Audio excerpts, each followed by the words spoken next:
Hello guys, magandang hapon sa inyo. So kanina nag-post ako ng update sa aking account na nawawala ngayong star button or star icon sa ating Reels video.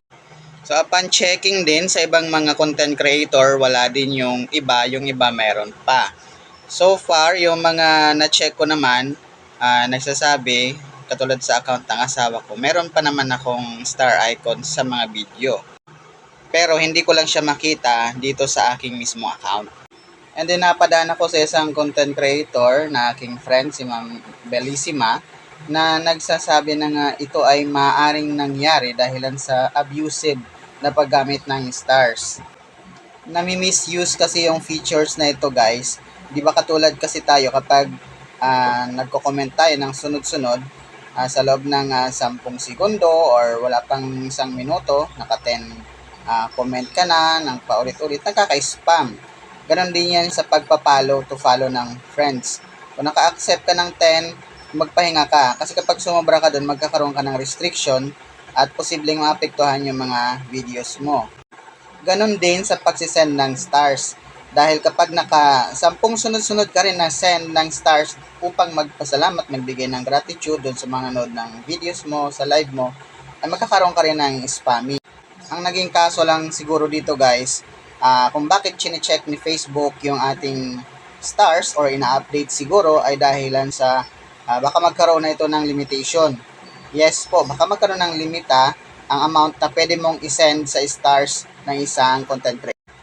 Kasi sa mga nakakaraang live na napapansin ko, napanood ko talagang yung naipopost ko dito ay isang bagsakan nila 20,000 stars, 19,000 stars, or 10,000 stars.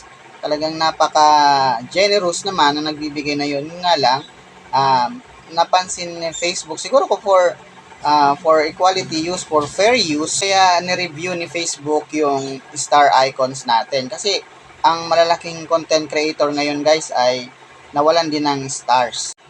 Pero yun nga, sa kabila noon, very early para mag-conclude tayo sa maaaring naging dahilan kung bakit nawala ang ating mga icons o mga star icons. So sana sa pagbabalik, kung ibabalik ito ni Facebook, nagkaroon ng update or sana chinecheck lang niya or binabalidate lang kung ano yung mga pwedeng gawin sa pagsisend ng stars. Kasi yung mga nakikita ko lang guys, naging kalakaran na yung pagsisend ng stars. Kasi nga, kaya naman mag-send ng stars, meron talagang marami magbigay ng stars sa isang content creator. So, wala kasi itong limit. Kumbaga, yung amount, hindi isinet ni Facebook kasi maaaring hindi naman ma-abusive for the use ng ibang content creator.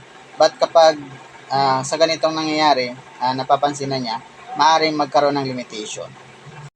So kaya antabay lang tayo guys kung magbabalik ba ang star icon sa mga susunod na oras o araw, magkaroon na rin ng kaliwanagan kung bakit yung ibang content creators ay nawalan ng star icon. So yun lang guys, maraming salamat sa panonood.